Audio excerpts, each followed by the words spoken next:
اور کوئی سوال؟ بال جڑنے کی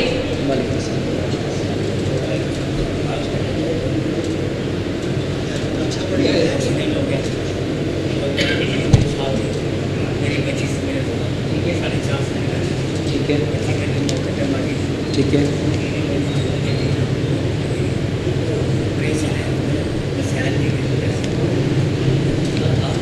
چلیں وہ بزرگ بیٹھے ان سے بات کریں. اچھا ٹھیک ہے ٹھیک اللہ خیر کرے.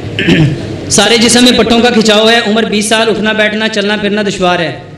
یہ جو پٹھوں کا کھچاؤ ہے میرے بھائی اس کی سب سے بڑی وجہ سٹریس ہے. یہ جتنے لوگوں کے پٹھے کھچ جاتے ہیں اس کی سب سے بڑی وجہ سٹریس ہے, ٹینشن ہے, ڈپریشن ہے, انزائٹی ہے. اس کا بہترین علاج اپنے دماغ کو پرسکون رکھو. جتنا دماغ پرسکون رکھو گے پٹھے خود بخود پرسکون ہو جائیں گے. اس کو سمپل سمجھو. یہ دیکھو یہ ٹیشو ہے, بلکہ سارے بھائی تجربہ کرو, اپنی جیب سے کچھ چیزیں نکالو, پیسے نکالو, ہلکی پھلکی چیز نکالو ذرا,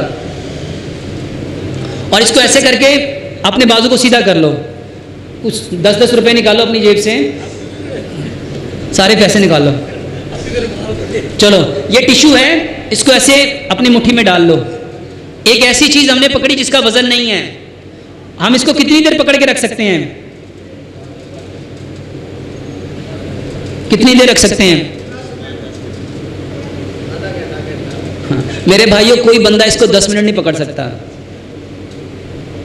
ٹھیک 3 منٹ, چوتھے منٹ میں, ابھی 1 منٹ نہیں ہوا, میں سامنے ٹائم دیکھ رہا ہوں, ابھی 40 سیکنڈ ہوئے ہیں, اس میں بھاری پن شروع ہو گیا, کیونکہ زمین کے اندر کیا ہے, گریویٹیشنل فورس, وہ اس کو کیا کرے گی, نیچے کو کھینچے گی. اب میں نے پکڑا یہاں پہ ہے, لیکن میرے درد یہاں اور یہاں ہو رہی ہے. ٹھیک ہے, دباؤ آ رہا ہے. اگر اس کو 10 منٹ تک رکھو گے تو یہ درد سے بھر جائے گا. یہ جگہ بھری, پکڑا کس نے ہے, اس نے. اس کو چھوڑو گے تو درد سکون ملے گا.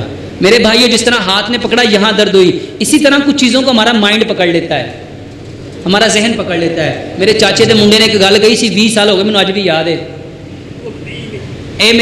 میرے بھرا نے مینوں ایک گل کہی سی, انہوں نے میرے نال ایک سلوک کیتا سی, میں اج تک نہیں بھولیا, 35 سال ہو گئے نے.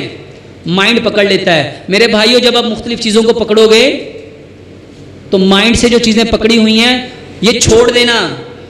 عربی میں اس کو کہتے ہیں معاف کرنا.